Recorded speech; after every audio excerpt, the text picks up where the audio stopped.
Welcome, I'm Shobna Upadhyay. Today I'm in conversation with Mr. Dilip Saraf, and you're watching us on TiEcon Live.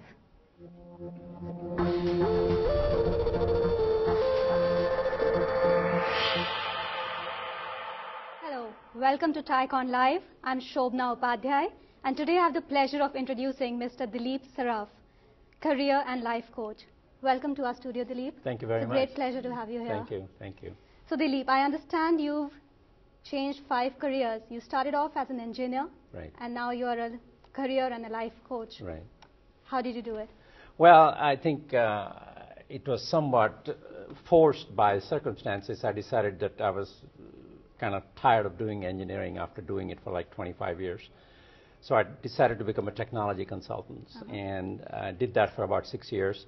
And during the process, I've gone through a couple of layoffs, actually. I've gone through 3 layoffs. So I said the best time to reinvent yourself is during a layoff, because you have to think of clever ways of redefining what you do.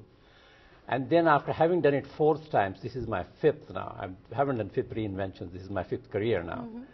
I figured out I got it. Now I need to bottle it. So when the Valley tanked in 2001, I decided to become a career coach, and since then I have worked with about 3,500 people all over the world, helping them reinvent themselves.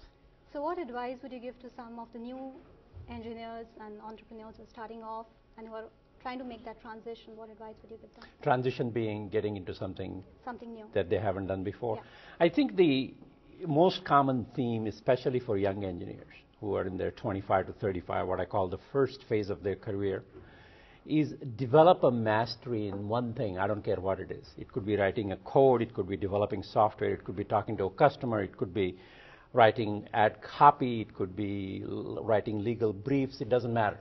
Whatever chosen profession that you have, in the first phase of it, you have to become master at it. Concentrate on that. And once you develop the mastery, it doesn't matter what you mastered, but the discipline of mastering it is what takes you for the rest of the career. And I see so many people who jump from thing to thing. They want to quickly get promotions. They want to quickly make more money.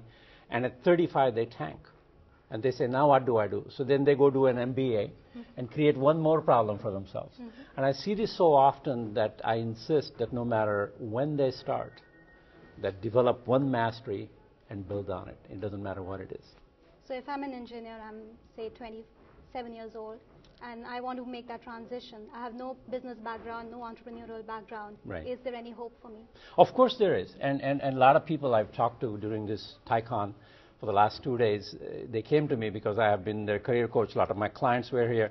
They said, Dilip, is this a good time to go into a venture? And I said, absolutely. Because what happens is in tough times, there are actually more opportunities because everything gets tighter. So unless you have a great idea, nobody's going to fund it. So if you got it funded, that means it has a good chance of making it. You see the logic here? Yeah. In good times, money is plentiful, so people just throw money at you if you just say, I have a good idea. So people put a lot of thought into it. You have more competition, and ideas that survive is what makes it, right? Or they make it. And so what my advice to people is, if you don't wait for the economy to improve, because it never does, right? If you have a great idea, go for it now. Even if and the make economy it work. is slowing down, and make it it should work. not stop them. Make it work. And money is the last thing. People say, I don't have any money. You don't need money. What you need is a great idea and a customer. Trust me, money comes.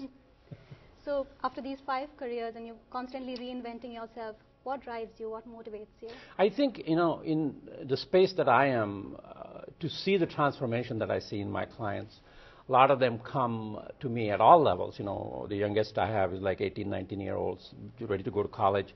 The oldest I have is 68, 70, who basically said, no, I don't know what I did with my life. How can you help me? And so I think the message is the same, the formula is the same, and the approach is the same. Namely, let's find out things that differentiate you. And we all have that. I call it our genius. We all have a genius about us. And so part of what I've helped people do is discover that genius, figure out a value proposition around it, and I call it verbal branding. What's your verbal brand? How do I brand it? And if you develop that verbal brand, that message, it could be a resume, it could be a bio, it could be a positioning statement, all of those things really shine when your soul is in it. You see what I'm saying? Most people write resume because that's what they have done. I said, I don't care what you've done is, I want to know who you are. Mm-hmm. And that's a very different mindset. And most people don't think of it that way in their everyday life. So that's what I help them do. So you guide individuals through that entire process. of That's what I do. Kind of reinventing and repositioning themselves. That's what reinvention is finding yourself. Yeah, you have to first discover yourself. Correct. And most people are not comfortable with that. Great. So you moderated a session earlier today. Oh, yeah. On social entrepreneurship. For those of us who missed that session, could you just provide a summary of what was discussed and what were the key takeaways? The session itself was about the contrarian view around social entrepreneurship. Should it be for profit or should it be for non-profit, which is somewhat contradictory. So I was able to assemble a really amazing panel where people have played on both sides of it, and people have been on both sides, some recipients of money and some with good money to give for good causes. And so we had a very great discussion around that topic of how to take this contrarian view of for-profit ventures and look at it from a non-profit standpoint. That's the contrarian view. How can you make it work and benefit the humanity in huge numbers, like billions of people? And some amazing thoughts came out of that panel. I'm quite impressed at how staying across that continuum are purely for profit, purely for non-profit. And there are a whole bunch of models in between. And each one of them presented a version of that model. And so the encouraging news to those who were there and who weren't there is that there are agencies available, funding sources available, and models available to participate wherever the excitement is for you. So it's a tremendous opportunity. Great. Thanks a lot for talking to us. It was great having you over. Thank you very much. I enjoyed it. Thank you. Thank you. For more interviews, please log on to www.mytiecon.org. Thank you.